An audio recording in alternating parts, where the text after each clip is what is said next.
have a theory, and my theory is that Juha probably didn't see this coming.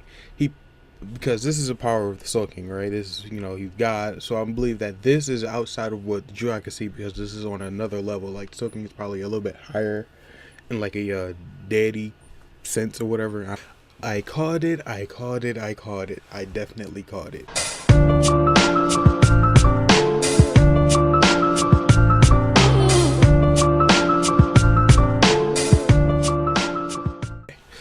What is up, YouTube? I am Gio the Foolish Assassin. Today we're going to be talking about Bleach Chapter 6:17, Return of the King.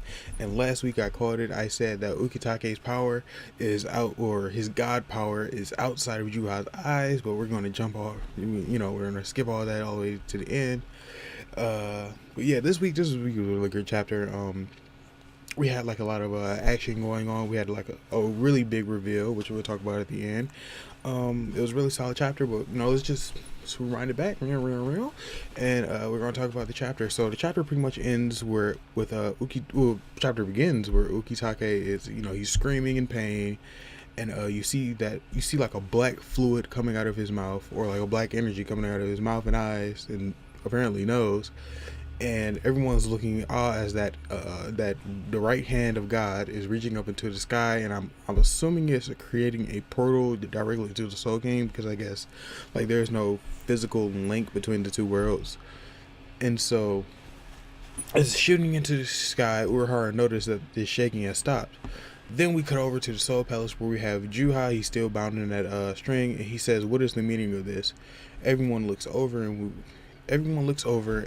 Juha says, "What's the hell?" And you see the right hand of God, wrap around the top half of the Soul King. He's just holding on tight. And so Juha says, so that's it. The one thing that escapes these eyes of mine. And you see like the hand is just like flowing over the bottom half, and it's just holding on to the top half. And he's visibly angry. He's saying, the Soul King himself, you, why? The right hand of God, what are you doing, meddling my affairs? Is this out of some sort of sentiment for the Soul Society I protected all these years? Answer me, Soul King. And it looks like the hand that's on the right hand, like the eye on the back of the right hand, is kind of like winking at him, like kind of like, squinting a little bit. Then we cut back down to the Soul Society, where you see like the portal. It kind of like creates like a distortion between the Serite and the Soul Palace or whatever. You see just Ukitake just sitting there while the black fluid is coming out of his face, and everyone's just staring along. And Suifon asks, how long will it last? She notes that she says she believes that it won't last as long. That Ukitake won't be a permanent substitute for the Soul King. It's just kind of like a temporary band-aid fix on the situation. And she's guessing that the stability of the realms was only held as long as Ukitake is still alive. So how long is the situation gonna last? And she's asking Urahara in a completely new fashion, knows that he really doesn't know. This is the first time he's ever seen or heard of something like this, so he really can't tell how long. The only thing he knows for sure is that he wants to find another way to stabilize it, with the small window of time they have. So he said, let's hurry up into the Soul King Palace. Everyone agrees, and then we cut down into the basement where they're keeping Aizen, and we see here that Aizen is that Shusui, he's at like the foot of these keyholes on the ground. And so he was like, you're still not talking to me, huh? Even, I guess these bounds can't even the bindings, the seals on you, you can't even speak with Ryatsu. So he says that they gave me these keys, and I can only use 3 of them to unlock your power. So he says, I'm going to use one to unlock, use one of these keys to start with your mouth so you can speak. Then we cut back over to Miyori's lab, where you see the gateway that they were going to create to the Soul Palace is starting to deteriorate. Yuma Chiga, he says, is starting to disappear, and that's when now she says that there isn't enough reishi, because Ukitake, because his body was so weak and he constantly had to like heal himself to keep himself alive, he had much more reishi over time. But now that he's dealing with the Soul King and trying to be like a band-aid on the situation, his reishi is out of the question. That's when we see Lisa come in, and she puts her hand on the orb and says, what do you mean at this rate? There's no way we're gonna let these things happen. That's when we see the visors come in.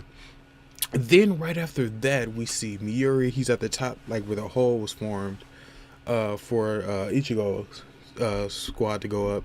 We see Miura. He was like, I just came in because I heard about a gathering and I see that you're having a little party in my lab. And then Urahara, he looks up in surprise and he jumps down. He was like, I see everyone. I see gathering everyone and having use the rest to carry the door. I don't get it though. If you needed a large amount of Ryatsu, why didn't you just use my Ryatsu amplifier? Urahara, he cracks a smirk saying that, well, you should have told me about an amplifier. And he was like, well, I didn't think that, the situation would become such a mess. He activates the amplifier, the Ryatsu gets obviously amplified, and we see the gate being created. And then we cut back down to the basement where we have Shunsui. He puts the first key in, he unlocks it. He says, alright, now you won't need your Ryatsu to answer me. Usually it'll take, and he notes that saying someone that's been bound for 2 years without speaking, it would take them a little bit of time for them to become reaccustomed to talking after, being shut off, being devoid of, I guess, human contact for so long. But he was like, for someone like you, this should be no problem. And then Aizen, he says, yeah. And Shunsui, he thinks to himself, he says, no way. I've only unlocked one seal of his mouth, and he's managed to take the rest off. And then Aizen says, what's wrong? You still have 2 keys, haven't you? And that's where the chapter ends. And man, was that a powerful ending. Yeah, let's go back a little bit. Yeah, like I said last week, the power of the Soul King is probably outside of Juha's vision ability. And this is confirmed this week, where the Soul King's right hand comes up into the sky, wraps around the Soul King. I guess is either temporarily keeping him alive or is fueling his life force or whatever until Ukitage dies, or until it permanently moves into the Soul King and then whatever. So right now we have a trump card against Juha right now, where he doesn't know what the power of Soul King is. I'm not going to jump to some far-fetched conclusion like, oh, Ichigo's probably going to have the power of the Soul King and he's going to fight Juha because Juha's not going to be able to see his move. I'm not going to say anything like that. I doubt that's going to happen. As far as that situation, what I believe is Urahara is probably going to create a more permanent replacement for the Soul King. Because I guess the thing is with Ugetake, that power is only locked to his life force. So once he dies, that power goes away, or that power just goes, just becomes free energy for the universe, or Sarate or whatever. Yeah, looks like next week we'll be getting the whole gang up into the Soul Palace, and we'll see a fight between Juha, Uryu, Hashwalk, and his 4 elite Stern Ritters versus the whole gang. I have a guess that he might, because it seemed like such a large number of people going up his small few Stern Ritter, so I'm believing he might have like a trump card up his sleeve or whatever. Like he might just give random soul that abilities, like, oh well, you're now X, the blah blah blah. No, you already have X. You're now Q, the blah blah blah, and you're now K, and you're R now. And like, we might have that situation that goes on. But in terms of the big thing this week, we have Aizen's return, and we see him walk out of the darkness unbound, because at the beginning of the chapter we have that big color page or whatever where it shows him being stabbed to the wall, but with long red stakes stabbed into the wall. His hands are bound to the wall, his body is bound, his face is covered, he can't see. The only thing free is his hair. And I'm believing that when Shunsui unlocked his mouth, he was able to project, well, I guess his mouth and his one eye, he was able to project a little bit of his power of hypnotism or whatever. So I don't believe that he's fully unbound. In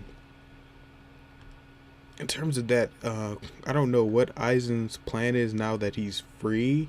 I don't know if he's like, alright, this is a mutual thing, it's a mutual destruction. If the Soul King dies, we all die, and there'd be no point in me even, harboring any hatred. So I believe that he might be fighting on the good side, quote unquote. Yeah. So yeah, with that, yeah, so he might be fighting on the good side. I believe that he's using his power of hypnotism just to show that he is, up and free when he's actually not. What else? What else? What else? But yeah, I'm really glad that Aizen's back in the game. Now we have a complete game changer.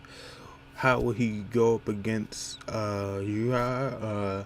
Maybe with his power of hypnotism, it might be able to throw off Juha's that eye future telling ability, because as we can see, when Juha first went down to start to Aizen, it messed up his perception of time, and that was when Aizen was bound. So imagine with him with all of the seals off, or with even a couple more seals off, how much damage he could do to Juha. But then again, Juha wasn't at his full strength the first time he went down there. Then the second time he was in the series A, he was about half strength, and now he's at full strength. So that might be a little interesting confrontation between Aizen's hypnotism versus Juha in his eye ability. Yeah, this was a really great chapter. It had a lot of, it was very powerful punching, you know what I'm saying, with the return of Aizen, with the Juha being thrown off by the Soul King's power. And we now have the gang finally being able to go up into the Soul Palace. One thing though I have a question is, what about Kinsei and Rose? Because I want to see how the visors that are there now, I wonder how they're going to react to Kinsei and Rose being kind of half dead zombies, or if Miuri can even heal them of their zombie infection or whatever. Are they, can he bring them back? Because technically their bodies are still there, so I'm assuming that they're still partially alive, because of the whole spirit, really, if you die and reincarnate and blah blah blah. Or is it all the way up? Is it up into Gazelle, which we haven't seen any of the other Stern Ritters besides Bazz-B. So is it up to Gazelle whether or not they get to come back as living beings? Is she gonna have a part in bringing them back? Who knows? Hopefully next week we get a couple more answers to this. But yeah, this is a really great chapter, guys. Leave a comment down below what you thought of the chapter. Leave a like if you enjoyed it. If you're new, please subscribe. It really helps my channel out. And anything I need to improve on, just let me know, guys. I am Gio Push Session. Out. Open eyes, you wanna stay alive. Can't wait time when you trying to survive. Even when you die, your whole life should be alive. There's a war going on outside, no place to run and hide. Need an open eye, but you wanna stay alive. Can't wait time when you trying to survive. Even when you die, your whole life should be alive.